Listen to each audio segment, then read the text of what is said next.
এই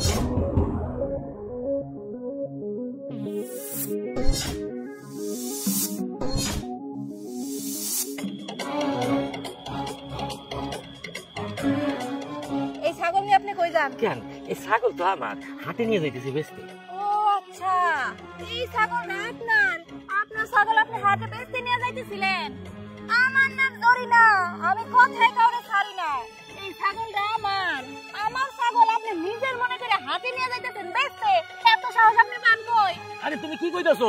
এটা তোমার ছাগল। আরে ছাগল তো এটা আমার, আমি যারা লালন পালন করে এত বড় করছি, আর এখন তুমি কইতাছো যে তোমার ছাগল। আরে ছাগল তো একরকমই দেখতে, ওটা কালা ছাগল তো, তুমি এটা এই জন্য ভাবছো। ঠিক আছে, তুমি যাওগা, আমার হাটে নিয়ে যাই। বয়স তো অনেক হয়েছে, পাও তো একটা কবরের মধ্যে অলরেডি চলে গেছে, আর আপনি কি না আমার ছাগল চুরি করে কইতাছেন? ছাগল একই রকম দেখতে। শোনেন, এই চুরির বিচার তো অবশ্যই আপনার পাইতেই হবে। আপনার এখন আমি চেয়ারম্যানের কাছে নিয়ে যাবো। চেয়ারম্যান যদি আপনার বিচার করে তাহলে তো ভালো, আর যদি না করে আমার বিচার আমি করতে পারি। আসেন। মা, এইটা তাহলে তোমার ছাগল? আসলে বয়স হয়ে গেছে তো, চোখে কম দেখি। এইটাও কালা, আমারটাও কালা। আমারটা ভাই ভাই আমি হাটে নিয়ে যাইতেছি। আচ্ছা যাজ্ঞা, তাহলে তো ভুল হয়ে গেছে, আমি এখন বাড়ি যাই। দাঁড়ান, চুরি করছেন সেটা শাস্তি পাবেন না, চুরি করে আরামসে বাড়িতে বসে থাকবেন, কিন্তু আমি পয়সা থাকতে তো তা হইতে দিব না, কারণ আমার নাম জরিনা, আমি কোথায় কাউরে ছাড়ি না। আসেন আমার সাথে, আসেন আসেন। আরে তুই আসল বলেই তো আমি কোনো সাহেব, আমার একটা বিচার করতে হইব। কি হয়েছে তোর? এই যে মানুষটা আমার ছাগল চুরি করে হাটে নিয়ে বেচতে চাইছে। চেয়ারম্যান সাহেব, দেখেন তো, আমার কি দেহে ছাগল চুরির মতো মনে হয়? আর এই মেয়েটা হুদায় আমার ছাগল চুরি করতেছে, এগুলো সম্পূর্ণ মিথ্যা কথা। একদম চুপ, আমার নাম জরিনা, আমি কোথায় কাউরে ছাড়ি না, আর আমি জীবনে কোনোদিন মিথ্যা কথা বলি না। চেয়ারম্যান সাহেব, আপনি আমার কথা বিশ্বাস করেন? আপনি তো আমার মেলা বিচার করছেন, আমি কোনোদিন মিথ্যা কথা কইছি? এই আপনি চুপ করুন। এই জরিনা, এই মেয়েটা অনেক ভালো, ওর বিচার আমি অনেক করছি। ও কোনোদিন মিথ্যা কথা, দুই নাম্বারি কথা বলে না। আর আপনার চেহারার মধ্যে তো ভাইসা উঠছে আপনি ছাগল চুরি করছেন। আর আপনি কি নেশা করেন নাকি? চেহারা ওই রকম কি হয়েছে? না চেয়ারম্যান, আমি চুরি করতে যাবো কিসের জন্য? আমি ছাগলটাকে চুরি করি না। চেয়ারম্যান সাহেব, ও এভাবে চুরির কথা স্বীকার করবে না, ওর থানায় দিয়ে দেয়, তাহলেও স্বীকার করবে না। আমি পুলিশে ফোন দেই। হ্যাঁ ফিরোজ, তুই ঠিকই বলেছিস। এক কাজ কর, এখন থানায় ফোন দে, 999 ফোন দে। না না চেয়ারম্যান সাহেব, আমি কইতাছি, আসলে হয়েছে কি, আমার পোলাটা না অসুস্থ হয়ে হাসপাতালে।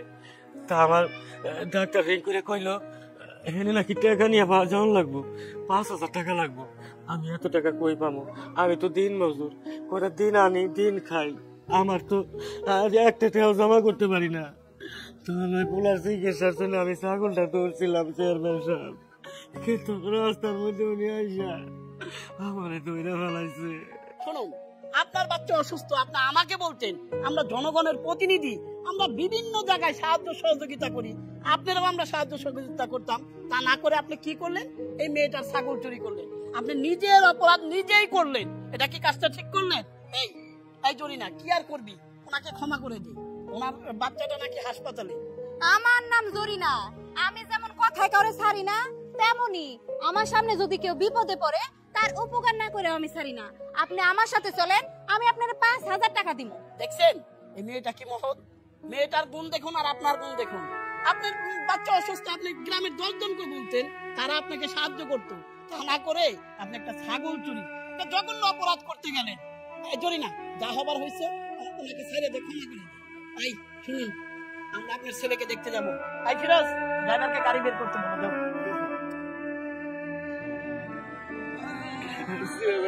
সত্যি আপনি মানুষ না, আপনি একজন ফেরেশতা।